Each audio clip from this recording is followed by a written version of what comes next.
Greetings, kindred. Voivode Maquette here. Welcome back to our world of darkness. Now, this morning, I woke up and decided to do a little bit of looking around on my YouTube to see how well the Descendants of Hardestat video was faring that I uploaded last night. Now, that is when I saw that 6 days ago, a YouTuber by the name of Marta put up a video called VTM V5 Sabbat book is announced, and I'm disappointed. And I decided that I was going to do a reaction video to that because I checked out her channel and she's got a lot of really cool stuff on here, and I highly suggest everybody checking it out. Her intro video, which I need to do one of those, man. Her intro video is Welcome to My Haven, and she's got a lot of cool V5 stuff on here, but a lot of other stuff. It's primarily gaming. She is marked as a gamer, a witch, and a Luciferian, and she just seems like she has a very interesting character to watch and to take in. She's just like an interesting person. But her video on the V5 Sabbat book, I watched about a minute, 2 minutes of it, and I realized like I'm reacting to it out loud, and since we have a growing community in our world of darkness, I feel like I should do this for everybody. So we're gonna go ahead and watch Marta's video on how she feels about the Sabbat, and yeah, we're gonna react to that. So let's check this stuff out.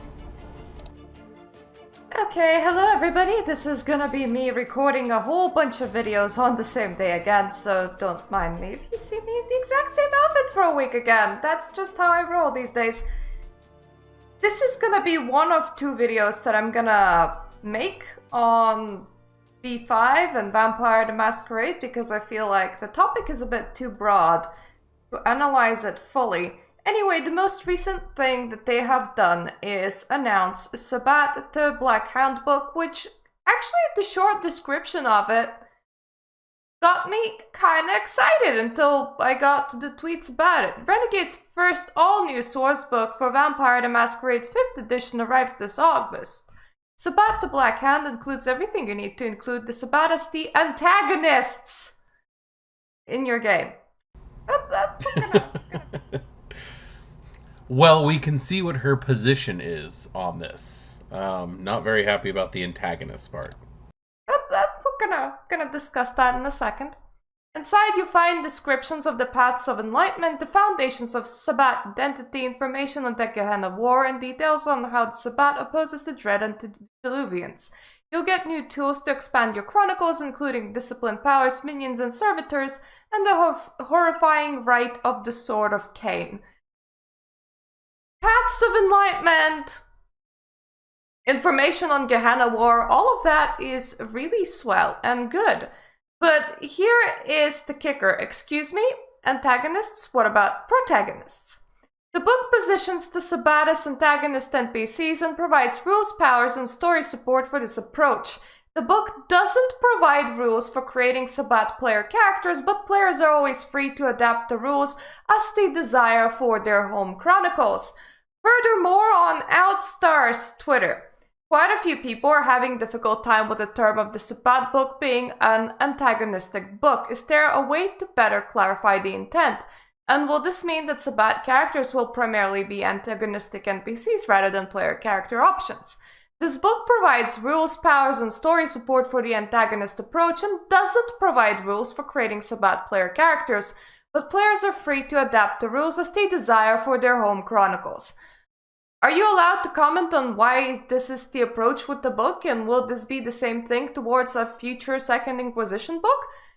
I can talk about Sabbatas for now, but it will be best if you tune into the World of Darkness news, or watch it later on Thursday, and we'll be able more about this during Elysian event in June. Best to hear our awesome Jan Achille talk about this. Yeah, we're gonna talk about his approach.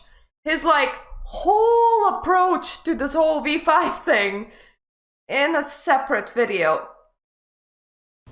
Taking a pause there. In my opinion, my humble opinion, Justin Achille is the godfather of Vampire the Masquerade. The storm, the spirit storm of the Week of Nightmares has always been called Hurricane Justin, named after Justin Achille. He may not be one of the founding members of White Wolf or the World of Darkness, but I know my spirits were lifted when he joined again, and his approach to the World of Darkness and the Sabbat holds more credence with me than almost anybody else's. And the fact that he was a fan who got drawn in and became one of the company's leading members when it came to creativity, and I can't say anything bad about what he's doing. He's bringing it back to a cult-like status. But I'm jumping ahead of myself. Let's hop back in on Mertos. You have no idea how tired I am to hear of people going, we're taking a sect and we're making them irredeemable villains. I'm sorry. Merida's reaction to this is priceless. It looks like it pains her a lot, and it's something that's obviously near and dear to her heart. I'm not saying that the Sabbat are irredeemable villains, but they are irredeemable. They are not protagonist material for this version of the game. And the reason I say that is because this version of the game is more focused on the concept of humanity and how slippery the slope is to actually hold on to that. That doesn't necessarily mean you have to play a good person as a vampire, but you do have to hold on to what shreds of who you are left. And the Sabbat, through the way that Justin Achille explained it in the interview with Outstar, the Sabbat are cults based around these paths of enlightenment, these ways of life that are run in cultish manner. And what I mean by that is they find people who they bring into the fold, they build them up to new heights while tearing them down, removing all sense of self to the point where they are not human anymore. They don't have touchstones in the same way. I'm assuming on this because obviously I haven't read the book that's not out yet. But the way that they're portraying Sabbat thus far shows that they are not human anymore. And this game is very much about being human in a world where it's difficult to be human.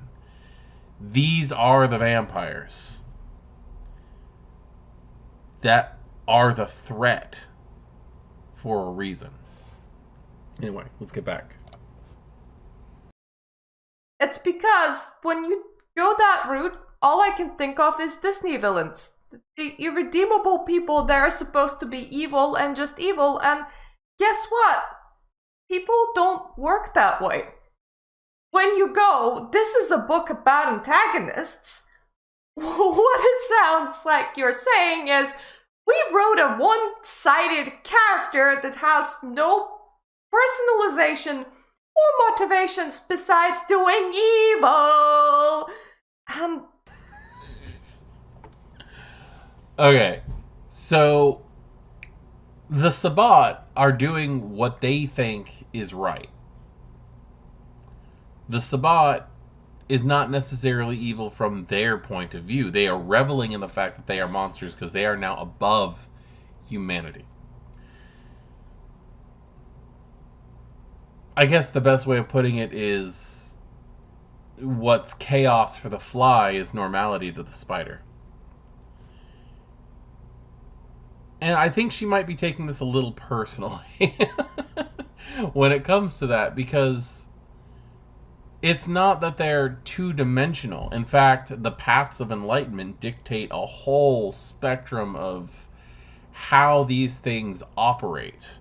I can't wait to see how these paths of enlightenment work, because I, for one, as an avid Sabbat player in the past, who spent 5 years playing one Tzimisce character, I was obsessed with the paths. I've played characters on Path of Death and Soul. I've played characters on Path of Cain. I've played characters on Path of Honorable Accord. And not just as a player character, but as a storyteller, I've had to portray these paths.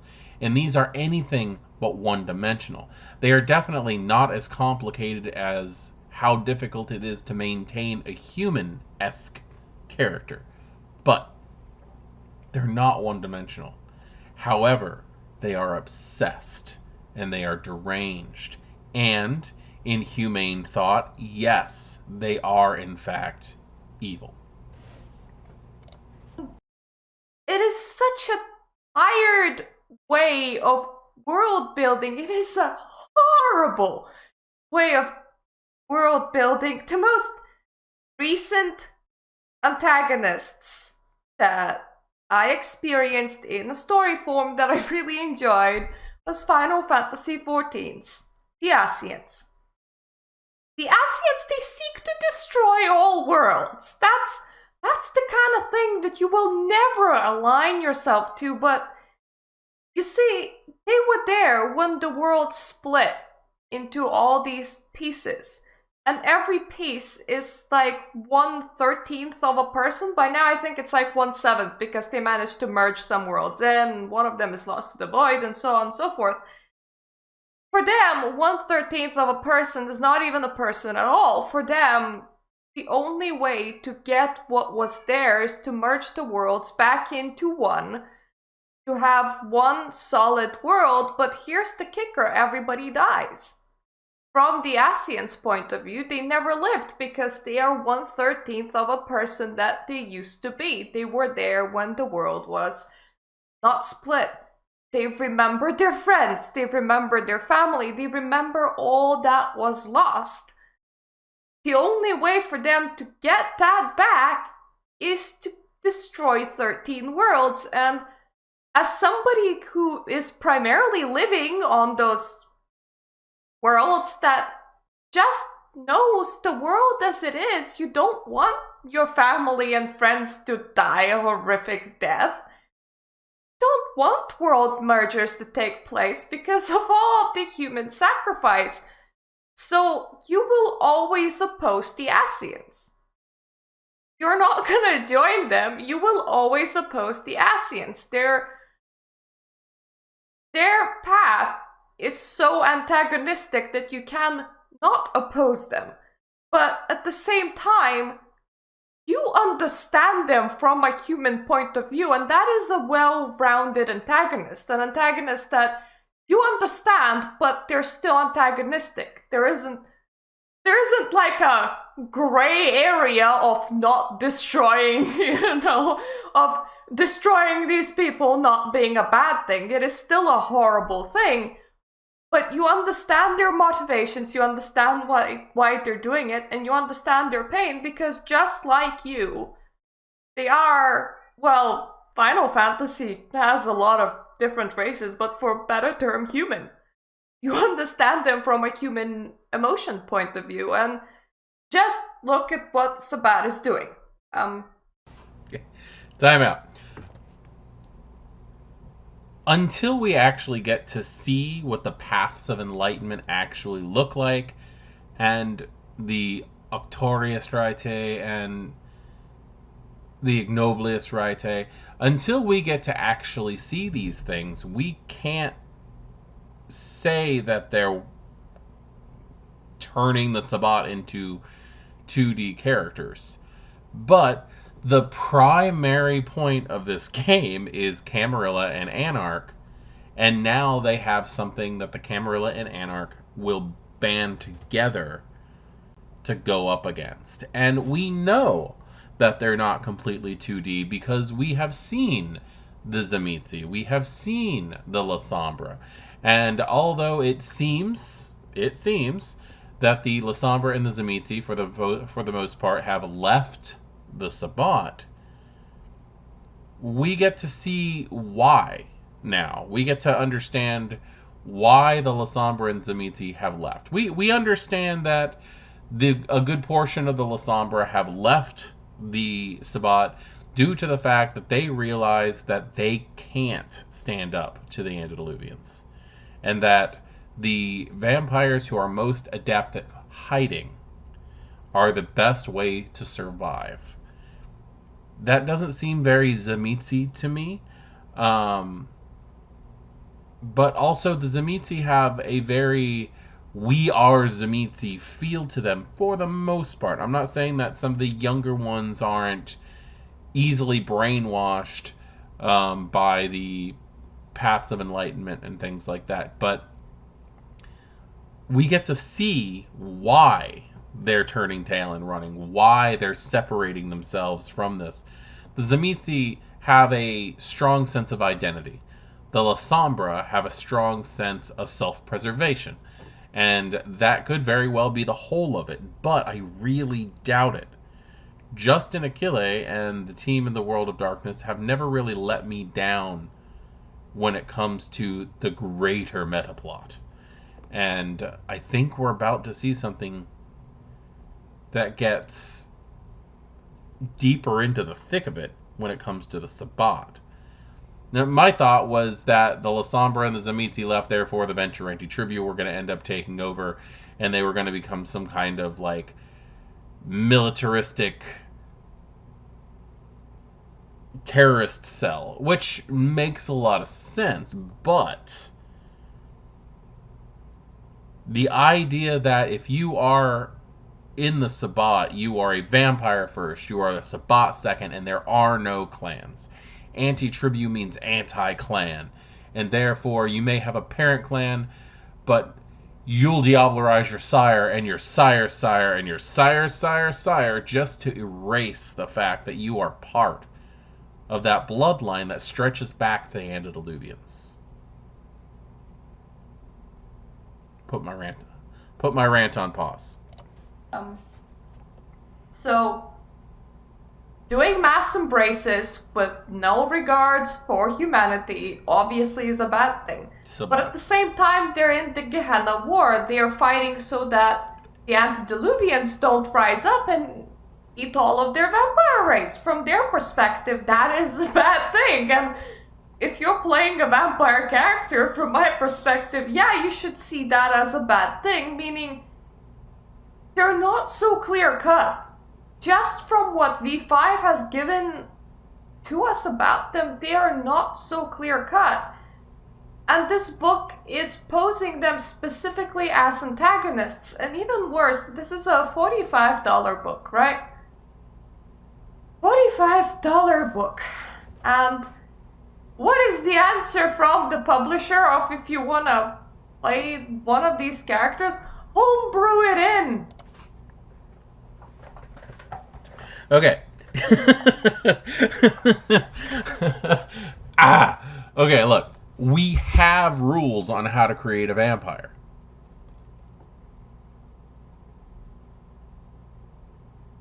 This book is giving us paths of enlightenment. The book is showing us how the Sabbat vampires survive on paths of enlightenment. Do you want to build a Sabbat character? Build a fucking Catif and put it on a path of enlightenment. Give it whatever disciplines you want and put it on a path of enlightenment. Learn how the path of enlightenment works and play it on the path of enlightenment. That's Sabbat. You don't need a big book of put your dots here. You don't need it. Well, I am sorry. What am I paying $45 for? Fluff! You're paying $45 for fluff and for a higher understanding of the main antagonists of this series. Because the protagonists are already divided. You've already got the Camarilla, who have tradition to uphold. they're fucked up. They're bad people.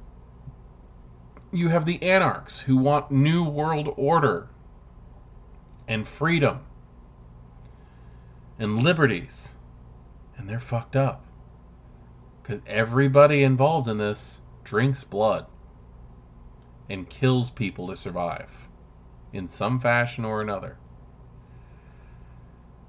If you want to play a Sabbat game, they're giving you the rights. They're giving you the paths. They're even giving you some disciplines that most vampires shy away from because it erodes your humanity. And once you lose your humanity, you become a white. You hit wassail. And you're done. I can see an entire plot line of Path of Cathari hedonists coming to a city and seducing and tempting a coterie to join them. And winning. And that's the end of the game. Because they lose the sense of self at that point. They are no longer Bob the Bruja or Terry the Toreador or whoever the hell you want to call them. They have been seduced into that lifestyle, and eventually their humanity is going to erode away into nothing, and they will no longer be who they are. Or you could play it as that path, and as a storyteller or as a character, you have the right to make that choice. Use your damn imagination. If you want to prove this book wrong, use it as a source book, which it is. What are you paying for? You're paying for the work, the artwork, the imagination that so many people have put through this. Precisely. For you to give me a one-sided villain, at that point, why wouldn't I just go to a previous edition and homebrew those guys in? It's not like they're a new thing. They already exist. They exist in previous editions. It would be kind of like if you gave me a model of a non-playable NPC, and I would be like, okay, they weren't a clear-cut bad guy. Like, they weren't nice by any sense of the word before, but neither are other factions, okay? But other factions hold on to their humanity, which is the point of this game. To try to hold on to your humanity. They weren't this clear-cut bad guy, and now you're giving me this one-sided character model that is as NPC only, and you're like, okay, but I like playing those. You normally give me something to play, and the game developer goes, just mod it in. What am I paying you for? What am I paying you for if you... The beautiful writing, the beautiful artwork, the opinions of the publishers. That. You're not gonna let me play these. Like... You can play those. We have the rules on how... Step-by-step creation rules on how to make a vampire. 0 character creation rules on how to make a vampire. 0 character creation rules on how to make a vampire. This is the lore of the Camarilla. This is the Camarilla book. Money well spent. This is the lore of the Anarchs. How to build an Anarch. Money well spent. There's a couple disciplines in these. They make sense for the vampires that are being introduced. But it has nothing to do with the character creation or the playability of the game. This is world building material. This is foundation setting, put something on pen and paper material. The book that's coming out in August is going to be world building information on how the Sabbat works material. No different than the Camarilla or the Anarch Guide. What is this shit? Art. And it frustrates me so much because I don't know how to reach them. She is on the verge of tears, it seems like. She's highly emotionally attached to this project. So am I. But I kind of feel that she might be taking her own personal identity as a witch and a Luciferian and placing it on the Sabbat, where witchcraft, and I've made subtle hints here and there, but I'll openly say that I myself practice witchcraft. I have for over 2 decades now. I know several Luciferians who are amazingly strong-willed, beautiful people who don't take this as an example of who they are. The Sabbat are not Luciferians. They are not strong-willed, independent people. They're cultists. They always have been. They always will be. Now, in a couple of the past editions, they did try to make the Sabbat more playable and more recognizable as human characters. But truthfully, like if you read the clan novels, or if you read some of the old supplements, the Sabbat were portrayed as humans with a dark sense of humor. And that was pretty much it. They didn't go as dark or as cultish as they actually truly are. And I think that that has influenced the way that a lot of people see them. Is they see them as more of, oh, they're people. They're not. They're the monsters of monsters. It got to the point where the Sabbat were so humanized that the Bali had to become mainstay antagonists and not just boogeymen. The Sabbat should be boogeymen. It's like they're moving on one line and their audience is moving on like a completely separate line, and at no point does these two lines cross, and they're so sure of the direction that they're heading in. The chats that I was in exploded. Because, you know what? People don't just like playing an Anarch. People like playing Camarilla. People like playing the Sabbat.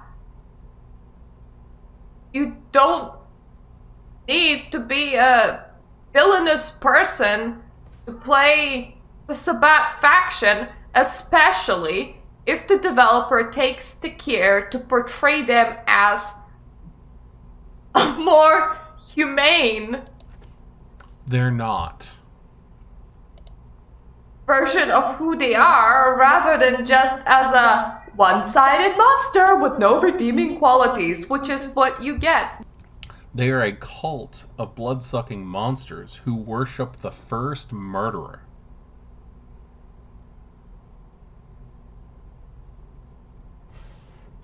When you title something the antagonist,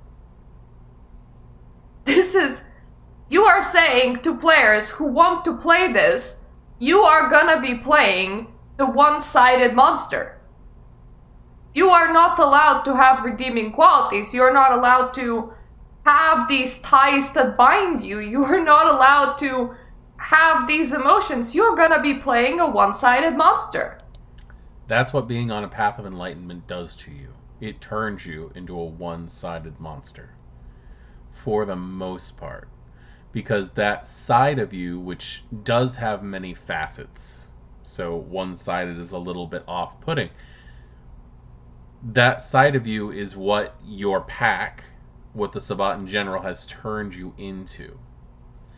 I will most likely at some point run a Sabbat game. I don't see this as a one-sided monster. When I look at the Sabbat characters that we have available now, that have turned Camarilla, I don't see one-sided monsters. I see vampires who are a lot darker, But these are also the willful characters who have not bowed down and lost all sense of self, like the majority of the Sabbat is going to, because that's what cults do to people. And excuse me, bit of a failure with reading the room here. Do you think your players wanted to play a one-sided monster and to furthermore have to pay you $45 fucking for it only to homebrew it in themselves?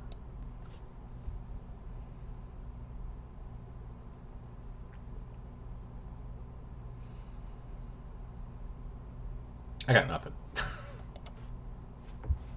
Is that what you think your players want to do?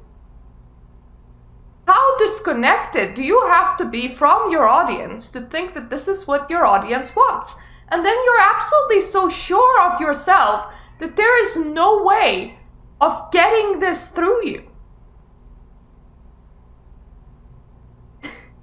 The Discords that I was in, they exploded, and it was unanimous. People weren't having edition wars of V20 versus V5. No, they were just saying that this is a shit approach. Unanimously, no matter which version they like. And it was such a show of unity, and yet you choose not to hear it. You choose to plug your ears and go la la la la la la. You're getting one-sided monsters as a $45 book. Don't buy it. If you don't like it, don't buy it. I expect you to do better. This is 2021. Sorry, I Mom. expect you to do better. I honestly do.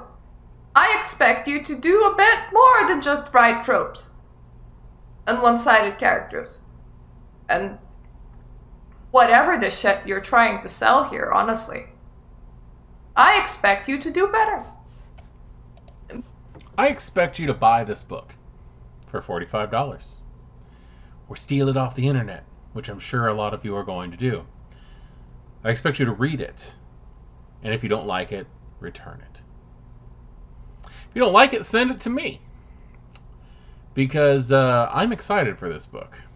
I really am. Because I think she is reading a little bit too much into it being antagonists as it meaning one-sided characters.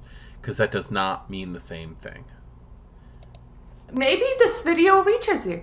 I hope that this video reaches you, but I guarantee it's not gonna, because you have shut off your ears to your audience in its entirety.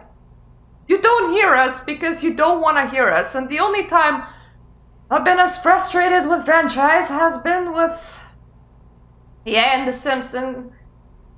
Maybe it's working out good for them. I was only a drop in the bucket, but honestly, I was complaining about The Sims 4 breaking down and having simulation lag ever since 2016 until I stopped buying stuff for it. I completely stopped buying, because if I can't run the game, then why would I continue purchasing things for it? And it's the same way here. I foam and I am upset and I make these videos until eventually I'm gonna fizzle out and I'm just gonna move away.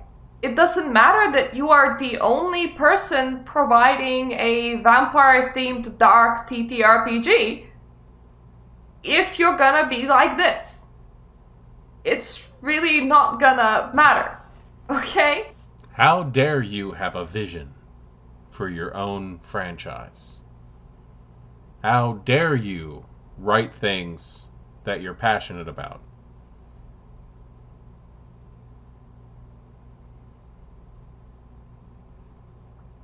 I don't think I've ever met a gothic Karen before. So, maybe don't lose a nice portion of your player base. I don't know, maybe that's an option, like not losing a nice portion of your player base by making one-sided antagonistic characters instead of considering all possible sides to the story. Maybe, I don't know, maybe that's an option. I don't know, maybe you should like listen to feedback or something. But, you know, what do I know? I'm only the person that you're targeting. I'm only the person that's supposed to buy your books. Don't let me tell you how to live your life. Anyways, this has been my long rant on the Sabbat. Thank you for coming and for listening, and may you be blessed by a lot more rants from me. Thank you for watching, and see you next time. Toodaloo.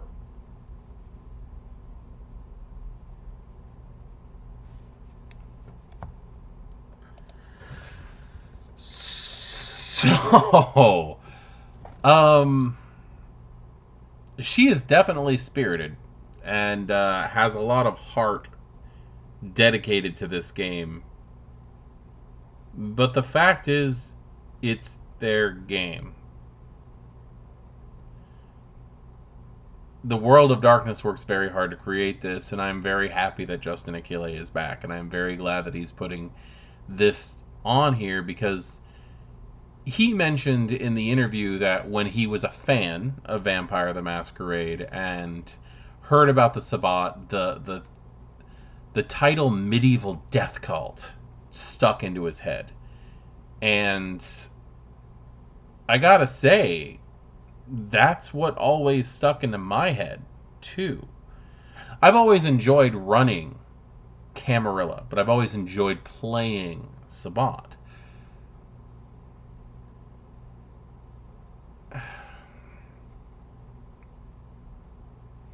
I can see why she's upset. I really can. But the fact is, she is taking this way too much of as a personal hit. To her pride, to her vision of what vampire should be. Write fan fiction, Merida. Just write your own supplements. I'm writing my own supplement for my game use. Like, there's no reason why you can't. And I said it, and I wasn't trying to be snotty or anything. When I said it, I know it sounded like it, but these two books here have almost zero mechanics in it. I mean, there's a little bit here and there on disciplines and things like that, and that's all we're going to get in the Sabbat book. It's the same thing as these. It's 140 pages of story-driven stuff, story-driven plotline and care and hard work, beautiful words and beautiful pictures given to us for entertainment value. You have the right to bitch about it. I have the right to bitch about you. Calm down, read the damn book, and if you don't like it, return it. Use it to make it better. I've never fully followed 100% canon anything. I use the canon a lot because it's a good backbone to build your story on. It's a skeleton. If you want to play Sabbat, play Sabbat. They're giving you the paths of enlightenment in these books. You could easily dedicate a $45, 140-page book on each of the paths of enlightenment. They used to have like clan books and guides to how to practice these things, and it's there for you. They're not forcing you to buy it. So, I don't know. Am I out of line saying this? Is this... Am I overreacting to her overreaction? I think, personally, we should be thankful for what we're getting. I think they're doing a great job, and I can't wait to see where it's coming from. I am Voivode Macat. This is Our World of Darkness, and we've just watched Merita's rant on the Sabbat and how much it's disappointing her. Thank you for watching.